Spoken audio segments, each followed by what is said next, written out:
ما اینجا هستیم در سازنده یعنی بهراد صحبت میکنه. درود بچه ها، اولین که میخوام که از محمود جان حمایت کرده یعنی لایک، زنگوله و آبو بزنید. حتما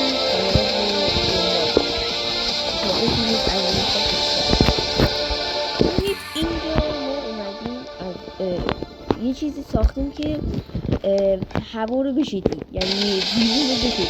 چون اون بازی بیاد پنجره آنچنانی نریم، ما اومدیم اینجا رو کاری کردیم که پنجره ها دیگه نباشن، از فضای خالی استفاده کرد.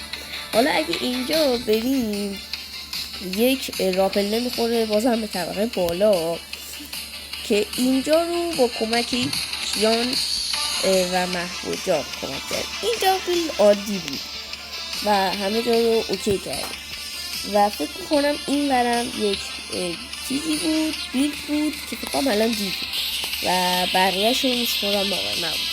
بچه حتما اگه لایک ها این 1000 تا برسه کیان هم حتما با صدا براتون میارم.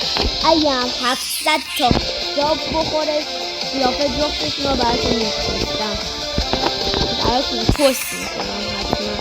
خب اینجا کل خونه رو داریم بچه ها. گنده داشتم کیان نیست متاسفانه الان نمیتونم صحبت کنه و اگه 1000 تا لایک بخوره جفتشون رو میارم که داریم بازی میکنم. ولی اگه 700 تا ساب بخوره داخل این ویدیو براتون قیافه جفتشون داخل کانالم پست میذارم. تا درود دیگر، خداحافظ.